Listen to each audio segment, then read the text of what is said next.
Hey guys, NTU Collector here with another figure review, and this is probably going to be the last one for a while. I think, there's so many figures that come out here in January, which were originally planned for like March, ended up happening and dropping. So I don't know what figures I'm going to be getting in February. Maybe not a whole lot, so we'll kind of see. So I think right now this may be last video for maybe a couple of weeks because I just don't know what else might be coming in.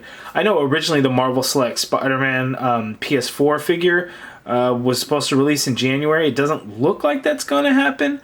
So this might be it for now, but we'll see. Anyway, we have the Squirrel-Girl. So if this is going to be the last figure review video for a couple of weeks, what better way to do that than with the Unbeatable Squirrel-Girl, I guess. Yeah, it is what it is. It's actually a pretty good looking figure, and I think Hasbro released it in the Riders line because I think that's one of the only ways that we're actually going to get a Squirrel-Girl figure. I just don't know if what the demand would have been if she was part of a wave. Even with the Build-A-Figure part, I think people probably would shy away. Maybe the tail just is too big for normal size packaging. Could they fit it in the box? I don't know. Maybe it might be detachable. I have absolutely no idea. I'll find out when I open the package. Now, my buddy Eric, he's a big fan of Squirrel-Girl. He actually said that the scooter isn't associated with her in the comics, so it's an odd choice all around on how they did it. It could be that, Hasbro wants to continue doing this whole scooter thing with animals, like with the Deadpool core, and we get Squirrelpool there, so it's a squirrel thing. Maybe that's a stretch. Who knows what it is? But Squirrel-Girl, the figure itself actually looks really good. I saw it at San Diego Comic-Con last year, and it looked really good in person. And then the official press images released, and the thing looked terrible. Like the face head sculpt looked absolutely awful. Seeing it in hand and having it right here in front of me, it is actually very good. So pay close attention to that when we zoom in and get a good look at it. But pretty cool. The Unbeatable Squirrel-Girl logo there. We get a chipmunk logo up at the top there. It's a little bit dark. Back of the package, like so. We get some cool things, some cool shots of like the chipmunks, the scooter basket, the figure, and everything going on. And there's some bio and things that are there. Let's take a look at those.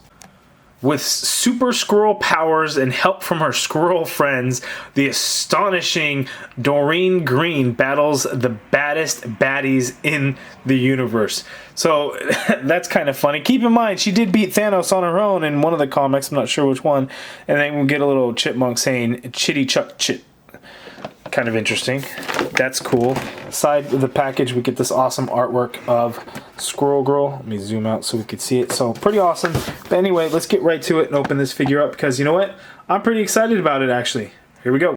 Okay, and here is the Squirrel-Girl figure out of the package along with the scooter and the three squirrels that she comes with. So like all the other items or figures from the Riders Waves, all the vehicles I should say, there is some assembly required, and we're actually going to do that here together so you see it. One thing that you will see is I have Squirrel-Girl holding onto the basket or with her hand in the basket because she doesn't actually have gripping or holding hands, which a lot of people have complained about because how is she supposed to grab onto the handlebars and steer and drive that scooter if she can't grip the handlebars? I don't know, you just kind of have to make it up. But anyway, the tail on this figure is very back heavy, so of course this figure will be impossible to get to stand up in a normal looking pose.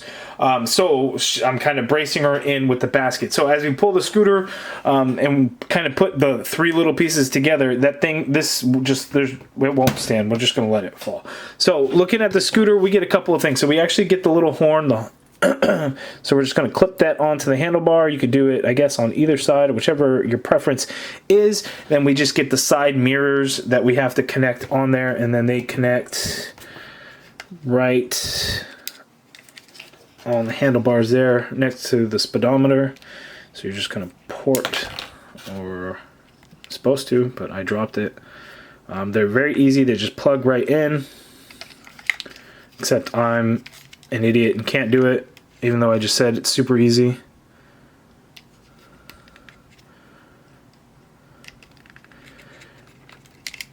Yeah, I can't do it. Maybe it's because I have to hold this kind of funky so it's in front of the camera so you guys could actually see how it's done. Yeah, there it is. Just poured it in there. Wasted all kinds of seconds. There we go. You just kind of have to brace it. So she has side mirrors, so now she could safely drive the scooter. Let's take a closer look at the squirrels, closer look at the figure, closer look at the scooter, go over articulation and all that good stuff. Okay, so she comes with 3 squirrels. Now, I think the squirrels have names. I don't know what their names are. Again, not familiar with the character, but I am a Marvel Legends completist. That's why I have her and we'll be reviewing it. There's no articulation to these guys and extremely minimal paint. So they are done in brown plastic with black paint for their eyes on 2 of them. You can see this one. We get a slightly light brown for that acorn there, so... that's kind of all that's going on. So that chipmunk is eating.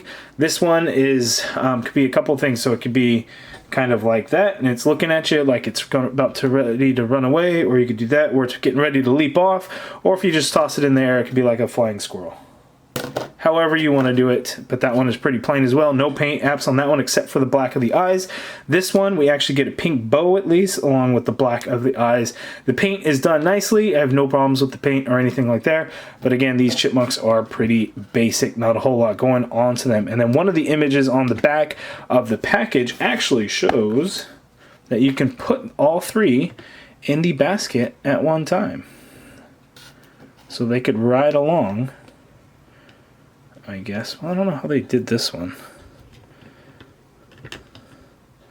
But you could put the squirrels in the basket, so they are riding along with Squirrel-Girl. Well, I guess it actually, so yeah, it shows the 3 of them. So let's see in the back of the package to get them to fit right. This one shows them like that. There we go. There are the 3 squirrels in the basket together. Pretty cool. Let's look at the scooter. Okay, so we'll do a little bit of side-by-side comparisons with the 2 different scooters. The one from the Deadpool core riders figure and then the Squirrel-Girl and scooter. It is the same body mold and everything. This Deadpool emblem was kind of a separate piece glued into there. And at the time, I'm not sure if I had mentioned it before, but it was pretty obvious like that they would be able to do something with it there. One interesting thing to note is that the handlebars on the Deadpool one actually got painted along with the brakes, but the Squirrel-Girl one, they didn't bother painting it, so it's all the same color, this turquoise color for the handlebars. So they kind of cheaped out there, but the Deadpool scooter actually didn't really have paint anywhere. The tailpipes were gray, and then the kickstand was gray. But at least on the Squirrel-Girl one, we actually get turquoise and then the white accent. So the white on the fender here, the fender in the front is actually, like a half circle white, so that is pretty cool, nice little touch. And then we get white wheels and rims as opposed to the gray plastic of the Deadpool one. And then the tailpipes are black here. Same orange color for the light, and we get black around it. Deadpool has silver around it. We get the same odometer reading as the Deadpool one, and then the basket in front, which is glued on, so you can't really take it off. You would have to like pop it off. That's not something that I'll do because it could be in risk of breaking it. So those are the only difference between the 2 scooters. Okay, so moving on into the figure. I'm holding it close because again, this thing will fall down. There's no way to get her to stand up because that tail is pretty big and is very heavy. So it's hollow, of course, so it's not just one massive chunk of plastic, but even still, it being hollow, it is still very heavy compared to this compared to the figure.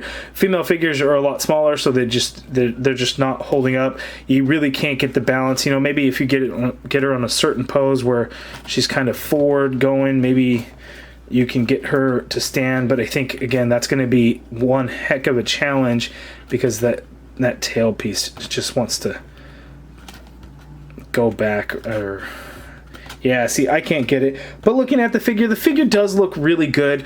We get some new parts. So there's actually at the thigh cut, the furry parts are actually parts. So that's actually the boot. So for the, not that we get a whole lot of these on female Legends figures, but there's actually a boot swivel on her.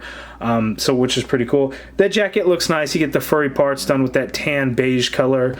The jacket's kind of flared out, and I think part of that's going to be because of the tail and stuff going on there. A couple of things as far as the paint apps, the skin tone.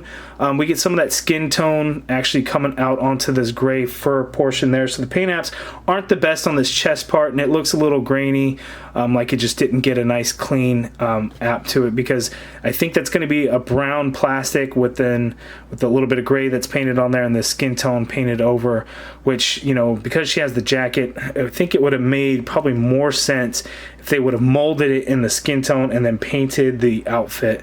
But it is what it is there. The head sculpt, though, I think looks fantastic. Looks really, really good. I'm going to try and get in, let's see, as close as we can get to where you will see it clear.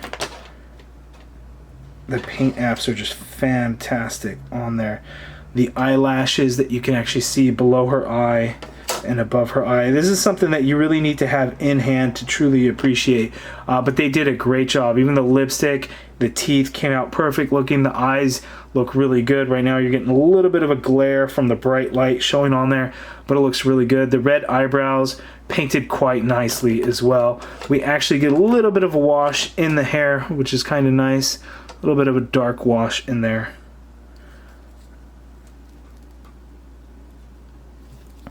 And that looks pretty good. Actually looks like we have some red highlights in that hair to get it to stand out. So again, this figure, the head sculpt is the big highlight for this figure. I think it came out looking really good. Get this floating belt piece here. It's done in this yellow color to kind of give it this yellow leathery look to it. The pouches look good, but the buttons on the pouches aren't painted or anything like that. And then here we have the rest of the figure. Now let's take a look at her articulation. Okay, so for her articulation, I'm going to have to hold on to her because she's going to want to fall down. She can look all the way down, which is great. She can look up for the most part. The jacket collar gets in the way a little bit, even though she has short hair. All kinds of neck movement in there, so pivot all around. Just really good. Probably moves around a lot more than it kind of should, but it's not really wobbly or anything like that. Shoulders can go up that high, which is really good. You get a full rotation, of course, and like all female figures, we get a single jointed elbow with the swivel at the elbow, but we do get that deep cut, so you get a little bit more than 90-degree bend at that elbow. The wrists, they both swivel and hinge, and again, they are open hands. They are not gripping hands to hold on to the handlebar, unfortunately. Diaphragm joint, because it is a female figure, so she can only pivot to the side only that much. She can pivot to the other side that much, which is really good. Going forward, it's very, very little. Going back is a little bit, but then she goes right into her tail. No waist swivel. You know, female figures, legs go that far apart. She can't kick forward that much. Leg goes back tiny bit. There is an upper thigh cut right at the fur there. That's part of the upper leg. You get a double jointed knee, which works well. Then again, boot swivel there right at above the fur.